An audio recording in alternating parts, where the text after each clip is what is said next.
Okay, kakatawa sa atin ihatid si Mrs. Ibiyahe natin ulit kagad. Wala masyadong tama si Doming. Ngayon, biyahe na ulit. So ngayon, dahan-dahan talaga tayo. Takot pa eh. Okay, so tayo tulay. Lamig ng hangin. Yun, buti yung araw na, makalimlim kanina eh.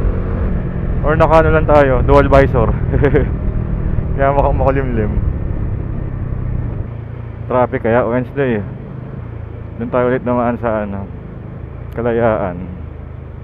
Nakapagod kasi dumaan doon pag traffic.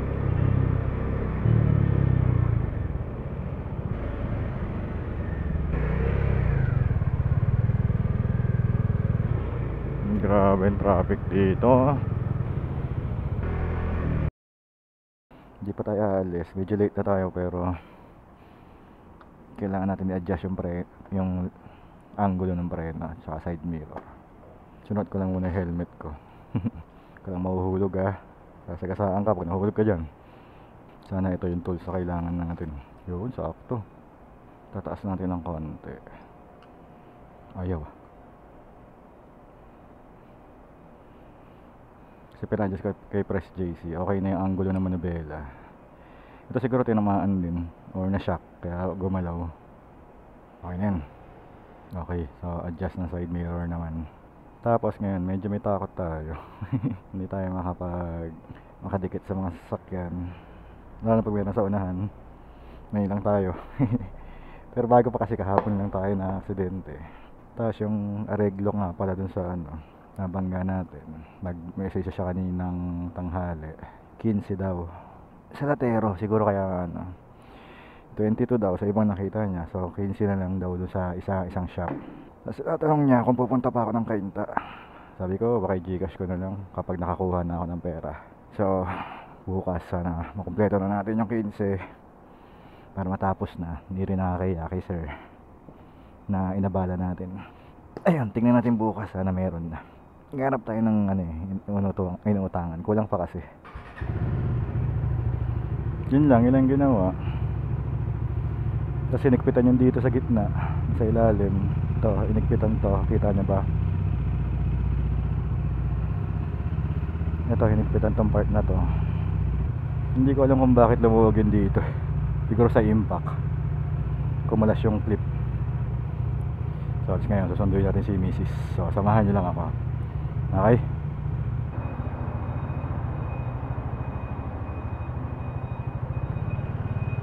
Puta, yung control pala.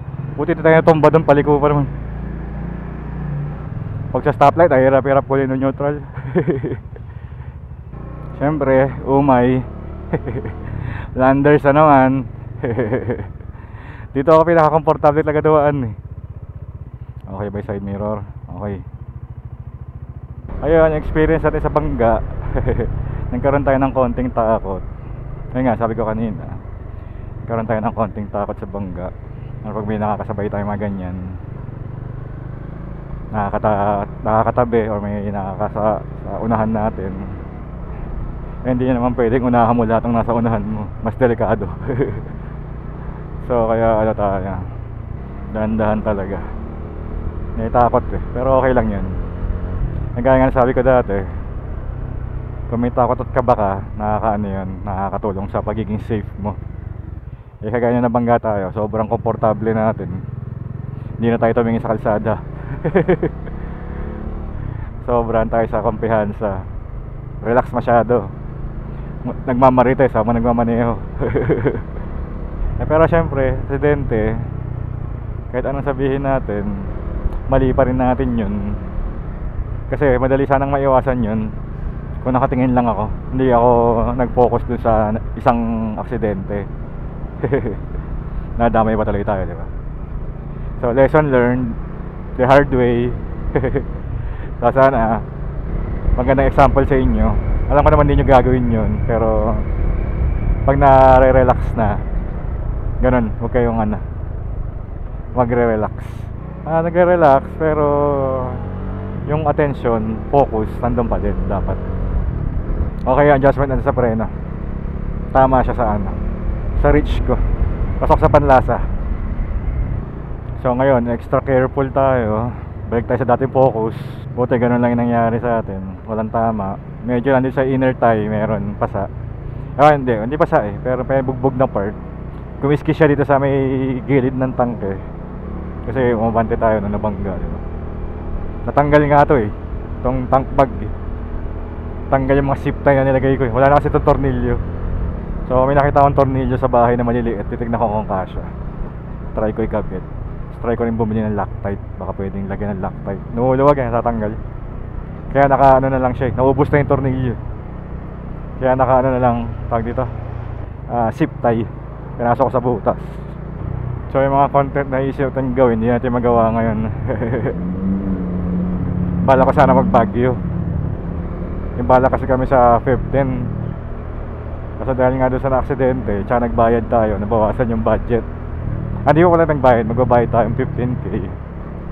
So nawala ng budget, nabawasan. So baka hindi matuloy. Tsaka may takot eh, may takot pa. So mahirap mag long ride pagka may takot. Baka lalo ka lang ma-aksidente kakatakot mo. Konti lang naman. Kasi pag kulang yung pagka overtake ka, sisingit ka. Pag hindi buo yung loob, mas delikado eh. Magdadalawang isip ka. Tawag na si Mrs. Taka lang, liko muna. Hello? Pa-U-turn dito sa ano, Starbucks. Okay. Mga ganun no. Mabilis ako magulat. Dati wala lang yun eh. Okay, dito tayo sa Juan Ayala. Balik ako kayo pagka biyahe na. Expressway na. Baka mahulog pa sa atin yan. Kasi may signal light to. Di pala.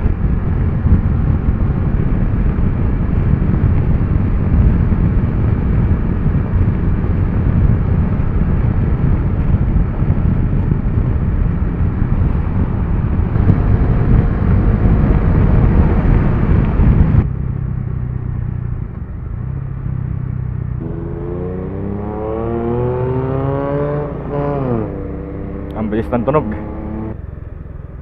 Ang lamig. Pumapasok sa gloves ko. Hindi kaya nitong gloves na to. Kailangan ko nang gamitin yung mga luma. Hindi kaya nito eh. Masyado tong ano eh, relax. Ang sakit sa kamay. Dito na sa Cavite. Dito na pagpasok natin lumamig eh. Iba ang lamig ng Cavite. May tumawid na kulay itim kanina. Aray ko, huwag mo pisilin, masakit yung dibdib ko. Hindi, sa ano yun, tingnan pag ginagalaw ko yung Monabella, ayun. Yun siguro na nakita ako. Lamig, takna na. Hindi na kaya ng pantalon ko. Oops. Buti na lang, bagal ako.